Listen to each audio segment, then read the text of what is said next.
मेरे बिहारी भाइयों का हक बनता है और इसलिए मेरी स्वाभाविक जिम्मेवारी भी बनती है कि आप लोगों के बीच आकर के इस विजयोत्सव की कुछ पल का मैं भी हिस्सा बनूं। अचानक कार्यक्रम बन गया। मैं सुबह जा रहा था डेडियापाड़ा, तो यहां के हमारे साथियों ने मुझे कहा कि बिहार के लोगों की इच्छा है, अगर आप 5-10 मिनट बाहर आ जाए तो लोग आ जाएंगे। और मैं देख रहा हूं दूर दूर तक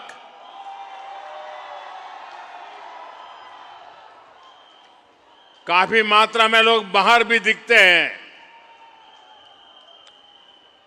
साथियों, आप भी जानते हैं, बिहार के लोग भी जानते हैं, हम वो पार्टी हैं। जब हम गुजरात में मुख्यमंत्री के रूप में आपने मुझे काम दिया था, तब भी हमारा एक मंत्र था कि भारत के विकास के लिए गुजरात का विकास। हमारी मूलभूत सोच रही है, ये हमारा देश नेशन फर्स्ट, और इसलिए काम भले गुजरात में करते थे, काम भले गुजरात की जिम्मेवारी को निभाने का था, लेकिन गुजरात का विकास भी भारत के विकास के लिए। यही मंत्र हमारे लिए हिंदुस्तान का हर कोना, हिंदुस्तान का हर राज्य, हिंदुस्तान का हर भाषा भाषी नागरिक, ये हमारे लिए पूजनीय है, वंदनीय है। और इसलिए बिहार का भी गौरव करना, बिहार के सामर्थ्य का स्वीकार करना, ये हमारे लिए बहुत सहज बात है। और मैं सूरत के मीडिया के लोगों को कहूंगा कि वे लोग थोड़ा रिसर्च करेंगे तो उनके अखबारों में एक चीज छपी हुई है। जब बिहार के 100 साल हुए तो बिहार में तो उसका जश्न होना बहुत स्वाभाविक था, लेकिन बिहार के बाहर हमने गुजरात में बिहार के 100 साल आन बान शान के साथ मनाए थे। इतना ही नहीं, हमने बिहार के भिन्न भिन्न क्षेत्रों में जिन्होंने प्रगति की थी, जिन्होंने बिहार की विकास यात्रा में योगदान किया था, ऐसे भिन्न भिन्न क्षेत्र के 100 लोगों को सूरत में बुला करके उनका सार्वजनिक सम्मान किया था। क्योंकि बिहार की वो टैलेंट, बिहार का वो सामर्थ्य, उसकी ताकत हम भली भांति पहले से जानते रहे हैं। साथियों, ये चुनाव सूरत में रहने वाले बिहार के मेरे भाई बहनों की तो पल पल की नजर थी।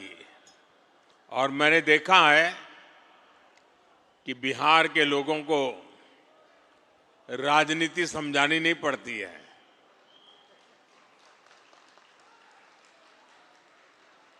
वो दुनिया को राजनीति समझाने की ताकत रखते हैं।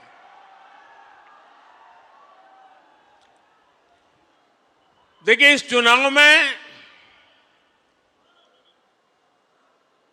एनडीए गठबंधन जो विजयी हुआ है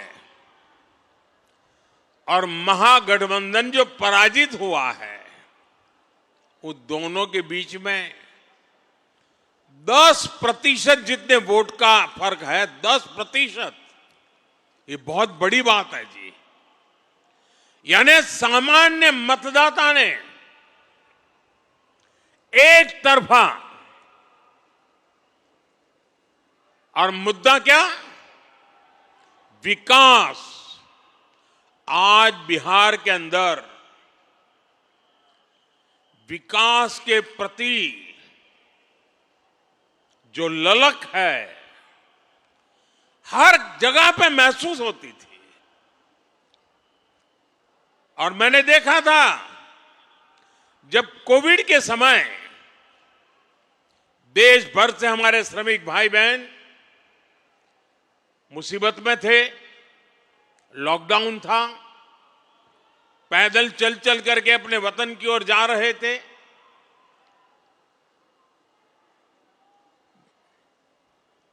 ट्रेन में लोगों को ले जाना यह भी चिंता का विषय था, कहीं फैल न जाए।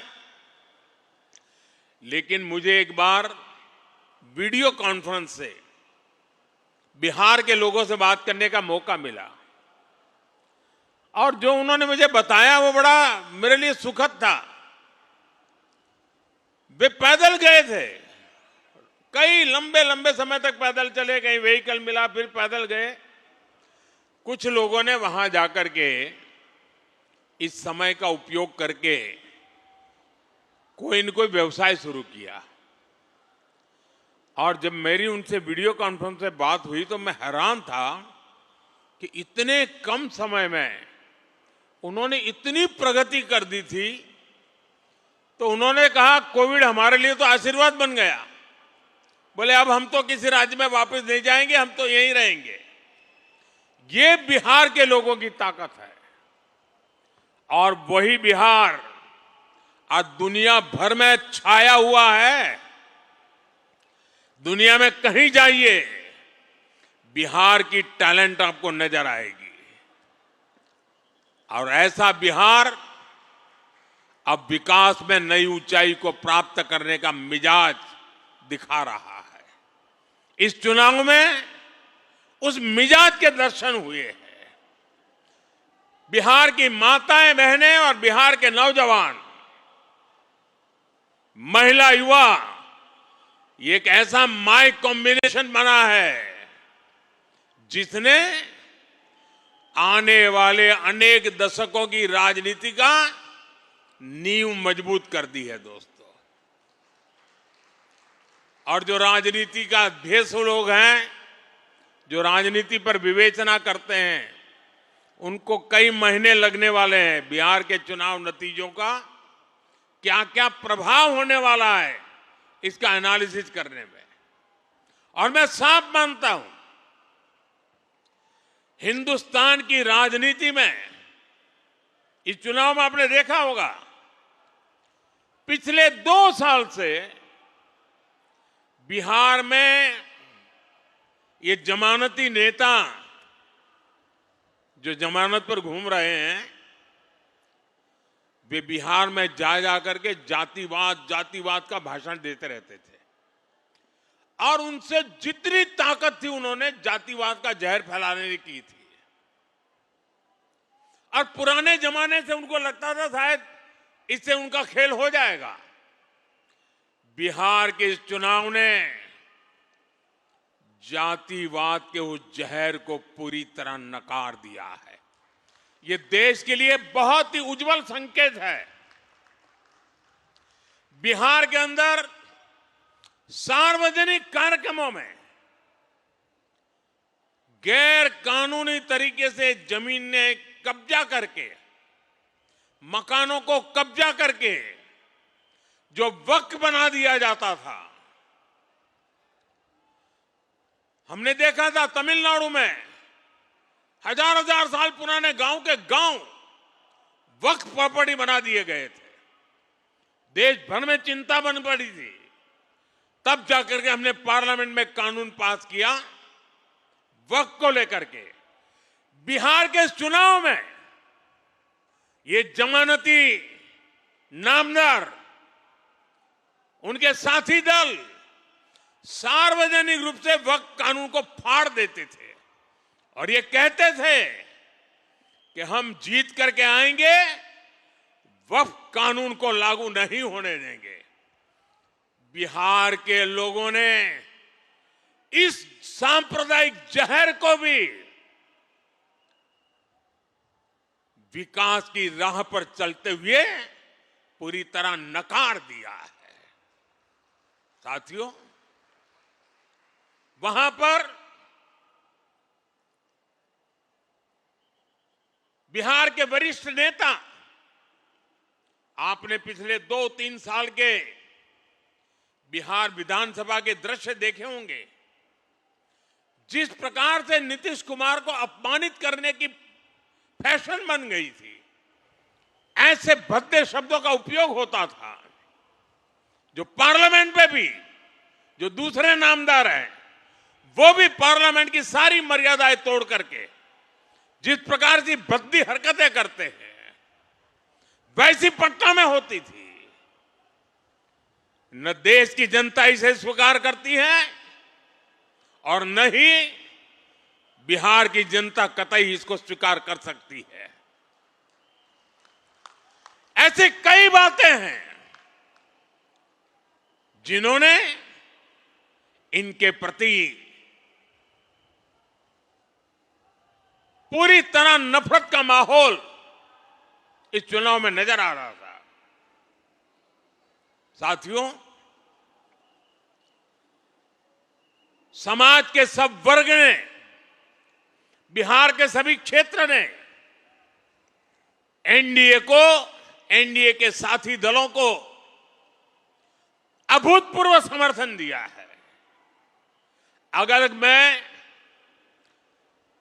जहां दलित समुदाय के प्रभाव वाले क्षेत्र वाली सीटें हैं, 38 सीटें,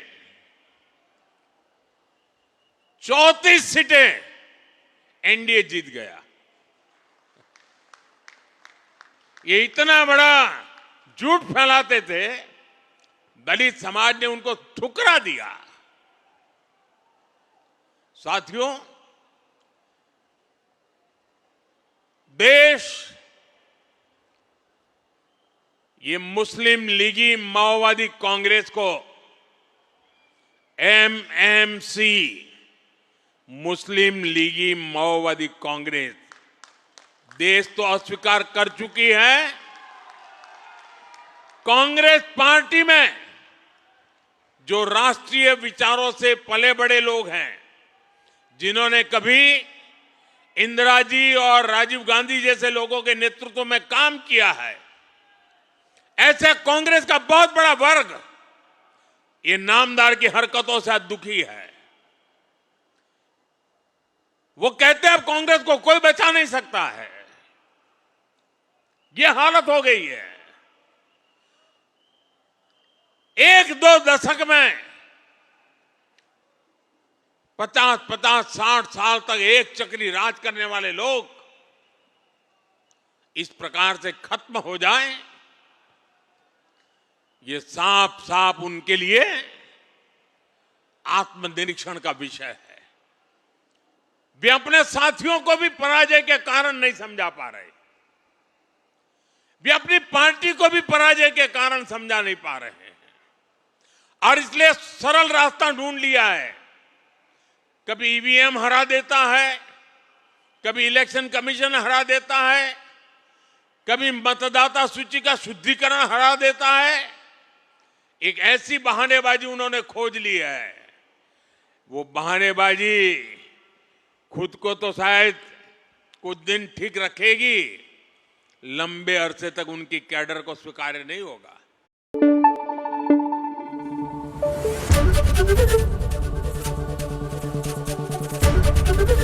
एबीपी न्यूज आपको रखे आगे।